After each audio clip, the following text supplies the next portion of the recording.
All right, fellow Vikings, welcome back. This time it's a whiny millennial rant.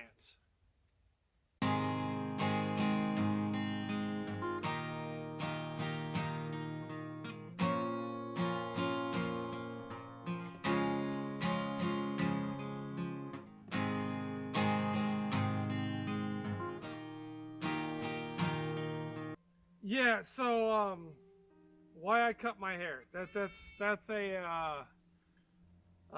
interesting subject there. Um, I got really sick over the winter. Like a good couple months, I was bedridden, and it was pretty bad. I had to have Cheyenne come take care of me. My dad was over at the neighbors all the time. He didn't even know I was sick for the first couple weeks. Um, yeah, it was pretty rough. But I mean, why would I have to cut my hair if I got sick? Okay, so my hair dreaded really badly in the back, like to the point where it was one giant, nasty, huge, large lump of hair.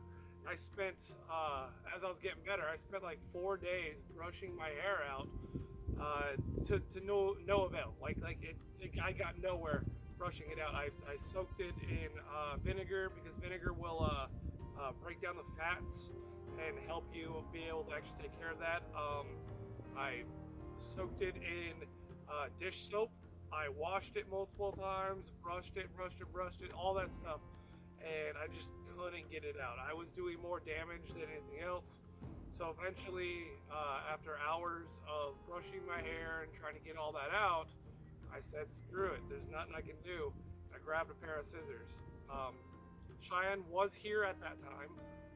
She was upstairs in bed, asleep.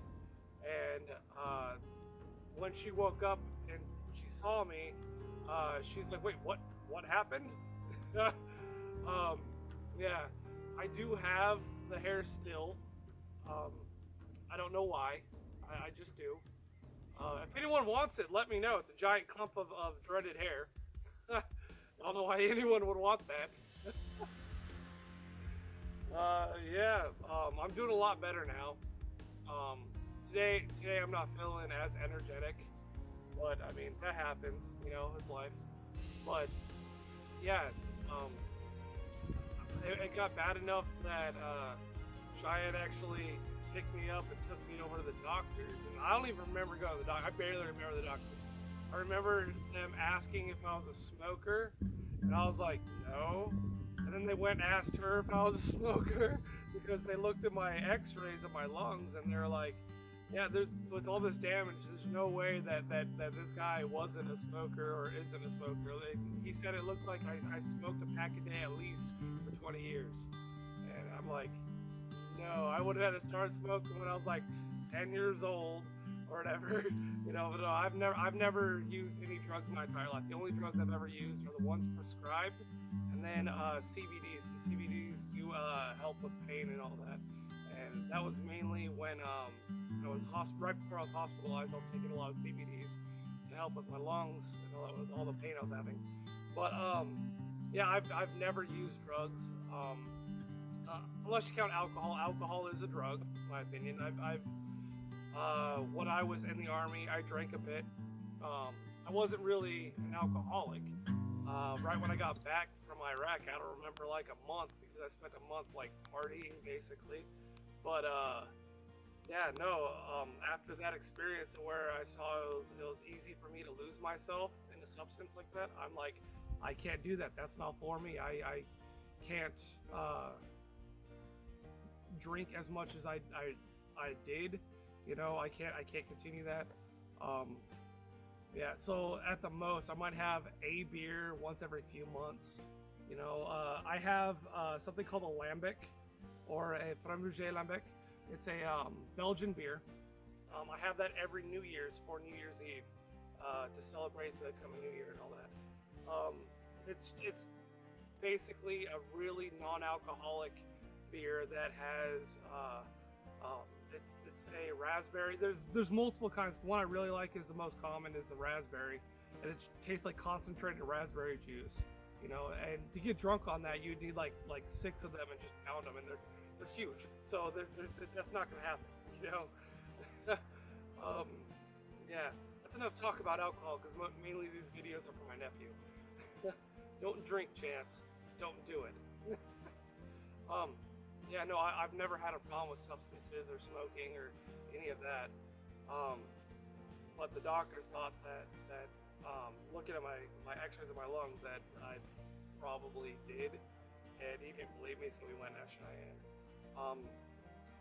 Someone asked me why I keep holding the rails and stuff. It's because now I need a cane to walk around a lot of the times. My back has been like not the best, to put it lightly, where it's actually difficult for me to walk. So I'm using it for balance and stability and all that. My dad actually made my cane. It was pretty cool. But yeah, like I said, this is a whiny millennial rant. I'm just rambling on, you know. J-Dog, I know you're gonna watch this and comment that below as you did last time. If there's any subject you want me to talk about, go ahead and put it in the description below. Hey, my neighbor's coming by. This is Ron. He's awesome. Hi, Ron. Hi, you're nurturing today, yeah? I'm not out here nurturing. I need to stop the camera. So yeah, that's Ron, my neighbor. He's a really cool guy. Like, there's not much, how do I put this? There isn't enough I could say about how grateful I am to have the neighbors that I do. They're really great people. Ron, whenever he clears out his pantry or any of that to get rid of the old cans and all that stuff, or the stuff he doesn't want to eat or any of that, he brings over a bag of food every like few months or so. It's pretty cool. He's a really great guy. Most of my neighbors are pretty good people. The one bad neighbor that we didn't get along with, who did the stuff with the animals, I did a couple videos about that a long time ago. She's been gone for a while now, so I mean, like, all of my neighbors are wonderful people. They really are. Like, I can't say enough about them. Like, I'm really, really grateful to have neighbors that if I absolutely need something, I can go and help, or they'll help us. And then whenever they need anything, I have no problem going over and helping them, like the laundry room and all that kind of stuff. Like helping out wherever I can. Every year for my garden, I offer whoever wants it some of the fruit and the vegetables that I grow. You know, so far it's only been like, I don't know, do you got any corn? You got any squash? You know. But I mean, if they want it, I want to be able to help them out as much as they help me, and I feel like I'm lacking there, because they give us the water that we drink, you know, and without that, you know, without water, you don't have life. So I'm really grateful for the neighbors that we do have. They are fantastic people. If you ever, I don't know if most of you are from around the Midwest or the South or any of that, but coming from the West Coast, it's totally different night and day. Smiles and waving and being polite and all that, that's just normal, you know. You do that in Washington, and they look at you like you're crazy, you know. But it's expected that you show respect and hold the door open for someone, and, you know, stand up when a lady enters the room and all that. You know, that all of that is how we should be anyways, and it's just how these people are out here. They're great people. Anyway, that's enough gushing about the people that surround us and how lucky we are, you know.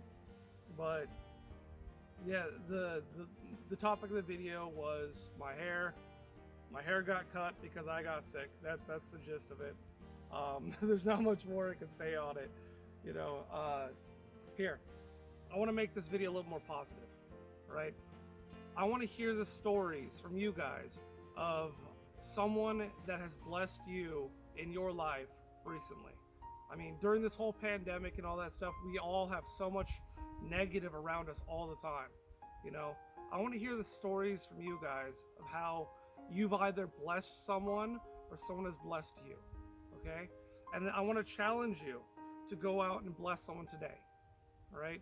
when you see this video, you have a challenge now to go and bless someone and do a video on it if you want to, you know, or it's incumbent upon us to help out each other as much as possible, especially in these hard times, you know. So we don't need to turn to the government, we don't need any of that, we just have each other. And that's it for this time, you guys, and I'll see you later. Goodbye.